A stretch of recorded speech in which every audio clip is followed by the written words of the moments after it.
cada ano, estudantes de engenharia se reúnem para os desafios mais exigentes da engenharia aeronáutica.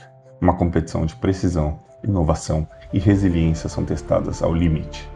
Aqui, não basta sonhar com voo, é preciso projetá-lo, construí-lo e provar que ele pode desafiar a gravidade. Durante 3 dias intensos, dezenas de equipes vindas de todo o Brasil e do mundo enfrentam uma batalha de engenharia e estratégia. O objetivo? Criar a aeronave mais eficiente, superar desafios de projeto e, finalmente, fazê-la voar. A pista se torna um campo de testes. Cada decisão tomada ao longo de meses de trabalho será colocada à prova em segundos. Aqui não há espaço para erros, mas há espaço para aprender, evoluir e reescrever os limites do possível. Este é o palco onde as ideias saem do papel, onde a engenharia encontra a realidade, onde o impossível se torna voo. Esta é a SAE Brasil Aerodesign e esse é o Fly to Survive.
Esse ano as equipes estão chegando aqui de um regulamento novo, então muda um pouco a dinâmica, a regra foi nova, eles não têm mais a inspiração de projetos anteriores, então tem que ser do zero.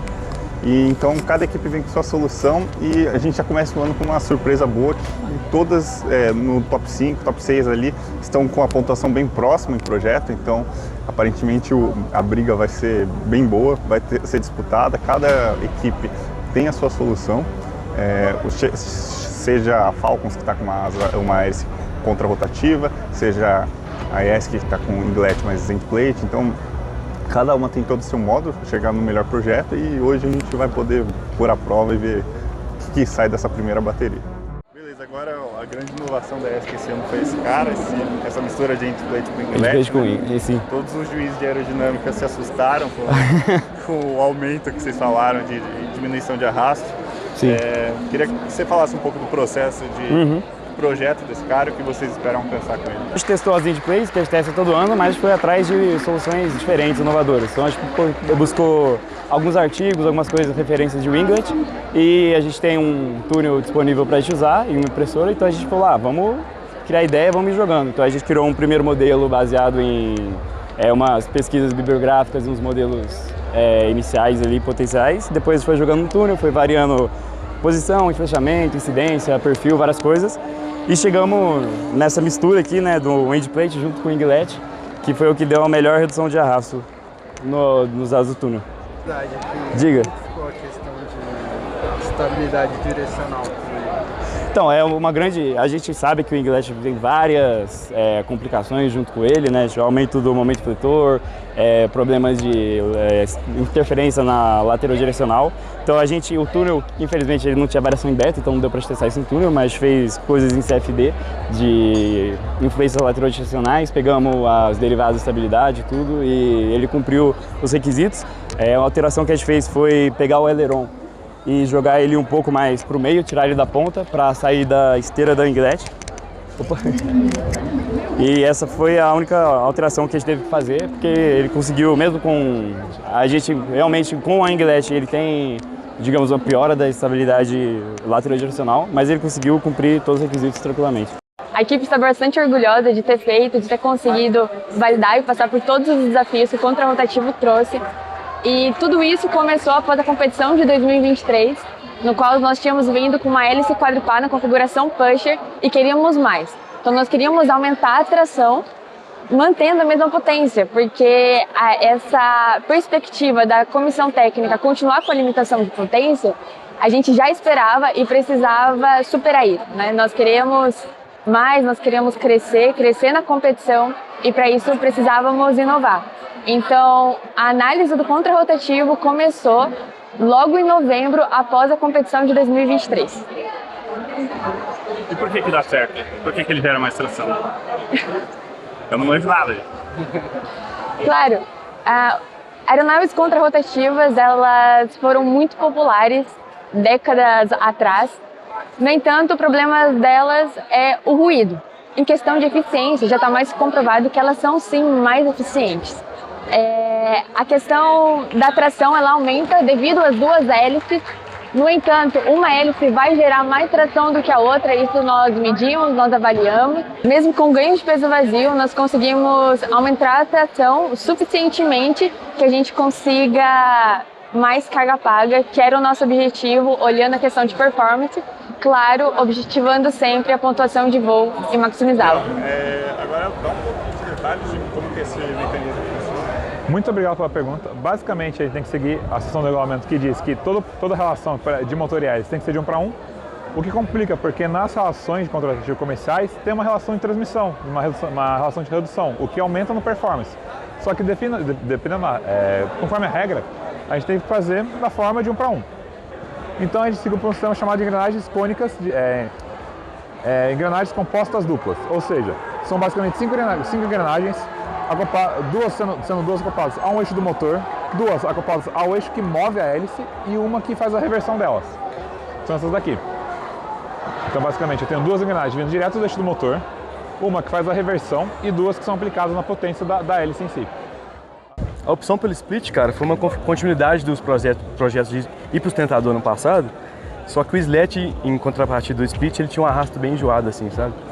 A limitação de potência deu uma piorada esse ano, então a gente optou para os sustentadores que gerassem menos arrasto. Aí o plane não foi tão bom assim, a gente foi para o split. A gente consegue uma porcentagem de corda menor para gerar menos arrasto. Então essa é a grande vantagem do carinha aí. Tá dando resultado. Tá dando resultado. Vamos colocar ele para jogo aí daqui a pouco.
Assim, ó, a Arpia, ano passado chegou no top 5 de relatório, de projeto, entrou para competir mesmo, competiu, né?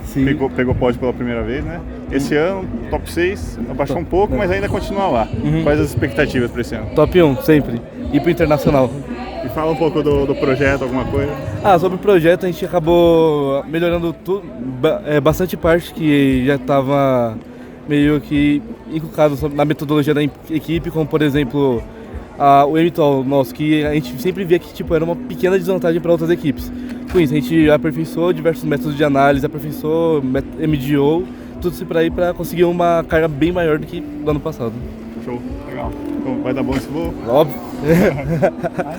Nossa, que dó. Beleza, valeu, obrigado. Perfeito, valeu. Beleza, Aerofag, uma equipe clássica, né? Já Obrigado. sempre disputa, né? Ano passado ficou em segundo e esse. Isso. Foram bem. Qual colocação em projeto? A gente ficou em 13º em projeto Nesse ano. nesse ano. E aí, o que vocês acham? Qual a expectativa para esse ano? Ah, cara, a gente vem pra brigar lá em cima, né? Projeto a gente realmente deixou um pouco a desejar, mas a gente vai correr atrás pro próximo ano também. E tem a competição de voo, né? Vamos ver aí o que nos espera, mas expectativas são boas. Legal. Pô, havia um diferente um pouco dessa treliça aí. Cara, a treliça acho que foi o maior desafio desse projeto. A gente era acostumado a ter o tubular, mas aí para esse a gente achou que a treliça ficaria melhor e aí a gente foi atrás de fazer, né? Beleza. Falcons, ano passado foi uma surpresa praticamente, apareceu do nada, um projeto competitivo, brigou no começo, né? Aí depois as equipes ultrapassaram e esse ano vocês continuaram competitivos. Não foi sorte, vocês apareceram com o projeto, agora na competição de projeto estão em 7º lugar, né? Então, com contra-rotativa, fala em um minutinho aí sobre isso, como isso está sendo para a equipe, entrar na competitividade, o que vocês esperam para esse ano? Tem sido realmente satisfatório, né? Muito orgulho, uma equipe com 9 anos de história, né? A gente vai para uns 10 anos, então já com 9 anos já está brigando realmente com equipes de tradição, né? Como a SQs, Arpia, Axé, FK Ranka, realmente brigando pelo topo. E no ano passado realmente foi um baque muito grande, um projeto extremamente competitivo, né? Como você mesmo disse, Otávio, no teaser, né? Até mesmo os melhores projetos estão sujeitos a erros, tentando chegar no limite, né? A gente realmente foi ao limite, acabou correndo alguns erros ali, mas para esse ano a equipe veio renovada e, como a gente mesmo disse, né? Esse projeto é a vontade indomável daqueles que se recusaram a desistir. Então, a gente veio com confiança, realmente inovando, mas sempre com os pés no chão. Muito bom. Sempre... E uma dúvida, vocês tiveram problema na inspeção, né? O que deu lá? Que vocês demoraram? Foi uma bateria, ela acabou, infelizmente o servo acabou travando, então a bateria acabou tendo uma sobrecorrente. Entendi. Então foi necessário trocar a chave on-off.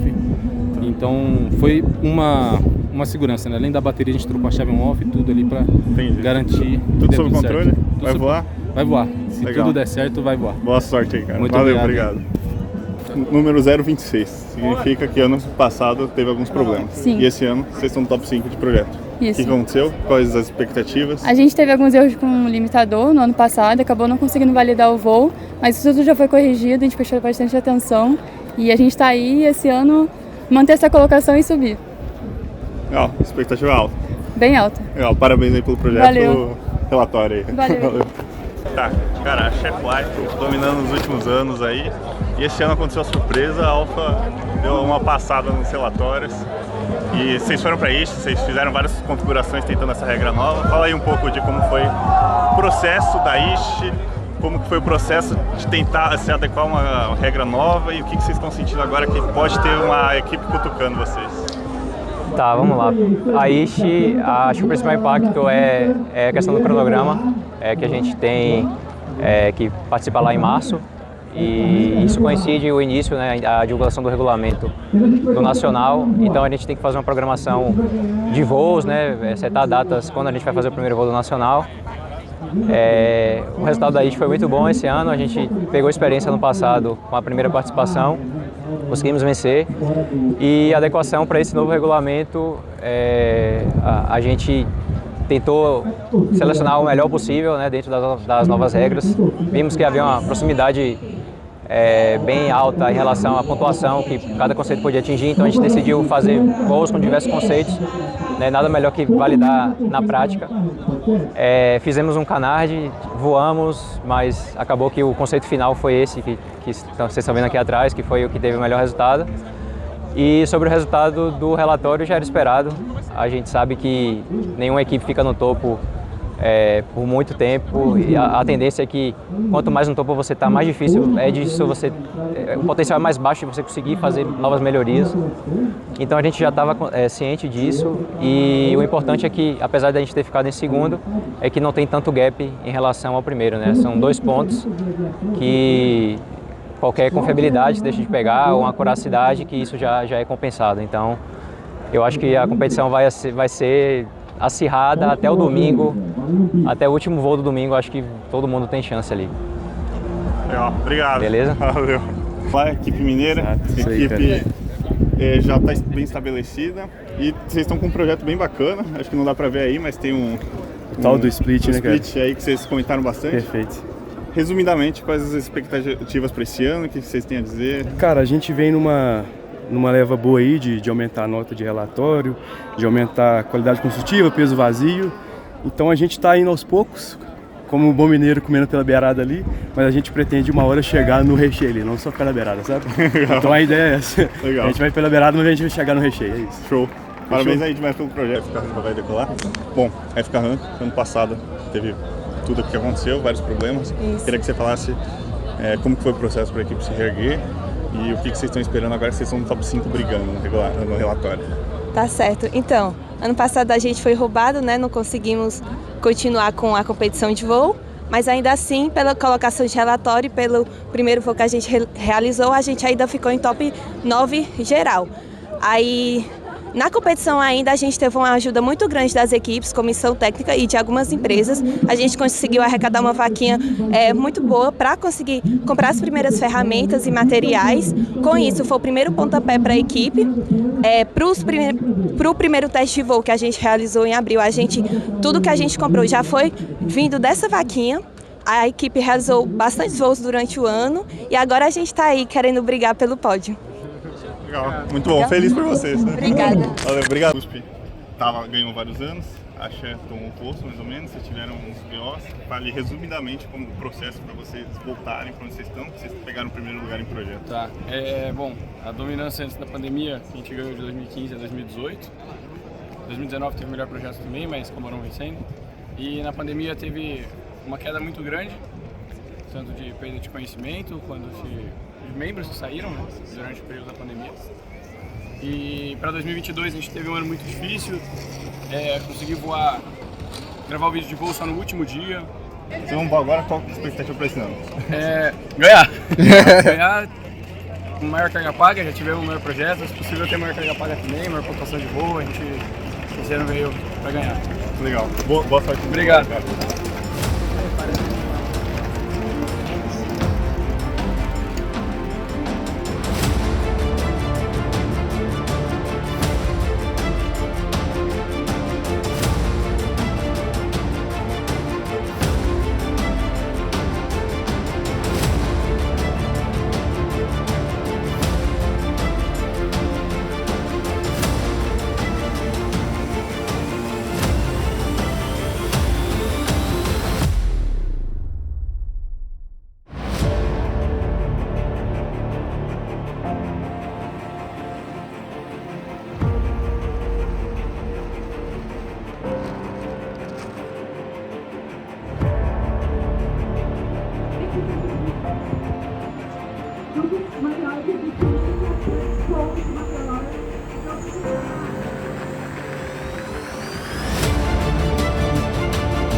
primeiro voo aí, o de vocês.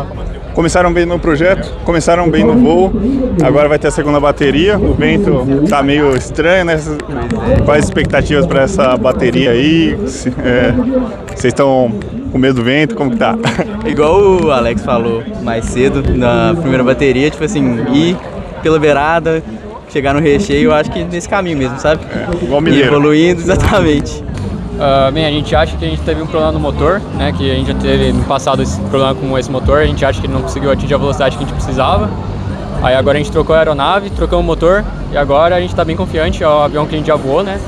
E com o motor também que a gente já voou também várias vezes, então agora a gente acha realmente que a gente consegue.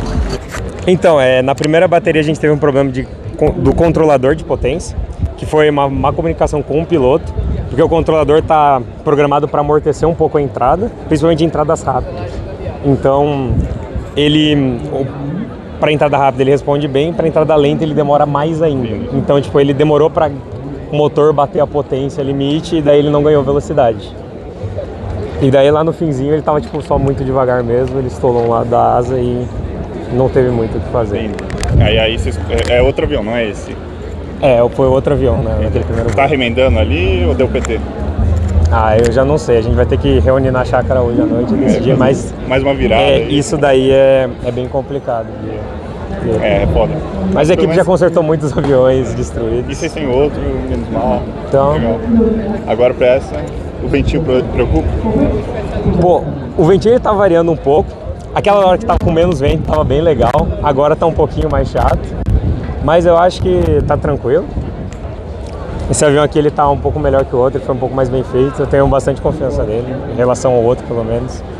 Mas, apesar de a gente ter voado outro mais vezes, porque ele é mais antigo. Falcons, voou lindo no primeiro, bonito, tudo bonito. E aí teve aquele pouso muito curto, né? O que aconteceu?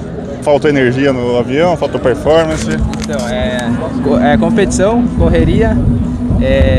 O pessoal sempre empenhado em trazer inovação e sempre o melhor avião, mas dessa vez, tipo, na correria acabamos deixando faltar um pouco de conferência no avião e veio a queda do avião antes, tipo, Mas foi queda ou foi pouso? Foi pouso, mas tipo, só faltou o receptor responder para nós ter feito foi falta de resposta. Isso. E vocês corrigiram alguma coisa? Agora, tipo assim, foi feito testes, foi corrigido os detalhes e acredito que agora, tipo, nós pode conseguir o melhor voo da competição e acredito que estamos confiantes. Vocês, o que aconteceu no primeiro voo? Foi a bequilha? Que mudança vocês trouxeram para agora? A gente teve um problema com o aileron no primeiro voo, ele estava um pouco de folga e a asa percebeu que ela estava um pouco torcida também, e aí juntou essas duas coisas, acabou gerando um pouco menos de tentação na classe semi-asa e acabou pegando para esse lado, aí bateu o endplate no chão, a bequilha foi tudo junto. Aí a gente trocou para esse avião agora aí, já verificamos tudo que poderia dar errado, assim como deu no outro voo, e estamos confiantes para fazer um bom voo com essa condição que melhorou agora aqui. Queria perguntar para vocês como que foi o primeiro voo. Eu vi que vocês passaram aqui, a tampinha estava um pouco aberta, o que aconteceu? Compartimento de carga? Não, no primeiro voo, na decolagem ali foi um sustinho, né? Passou bem pertinho do chão. E no pouso foi um freio aerodinâmico ali não muito planejado, mas que deu certo. E qual que é a expectativa para esse segundo voo? Tá umas rajadas legais agora, né? Agora tá um vento bem mais forte, tá bem mais frio do que antes, mas ainda foi para ajustar algumas coisas do primeiro voo, então a gente ainda não tá subindo com tanta... Não dá medo? Suas rajadas? A rajada dá um pouquinho de medo, mas a gente dimensionou o avião para isso, tá dimensionado, então ele vai aguentar. O vento aí tá bem, parece que vai dar uma contribuída boa, então estamos confiantes, né? Legal, vamos ficar no topo ainda. Vamos, tomara. Show, valeu.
Hoje foi um dia de reviravolta na primeira bateria, as primeiras equipes não conseguiram voar, e aí as equipes que estavam mais para baixo da tabela alcançaram elas, mas logo na segunda bateria mais equipes conseguiram voar e vamos aguardar reunir as notas aí para saber quem que estará nas primeiras colocações no dia de amanhã. As fichas demoram um pouco para sair porque nós temos que conferir todas as informações que os fiscais colocam na ficha de voo, na ficha de inspeção. E depois disso a gente precisa contabilizar também as informações aqui do pós-voo. Então demora um pouquinho, a gente tem que contabilizar de todas as equipes da bateria, depois a gente consolida tudo, por isso demora bastante, mas a gente conseguiu liberar da primeira bateria, foi muito legal. A competitividade está muito alta, algumas equipes não conseguiram voar a primeira bateria, mas já voaram a segunda, então a gente já tem os dados ali da segunda bateria. E assim, a galera tá voando com carga alta e a gente tá surpreso com algumas relações aí de peso-potência. A gente vai ver o que vai acontecer amanhã, mas eu acho que o estado da segunda bateria vai ser surpreendente.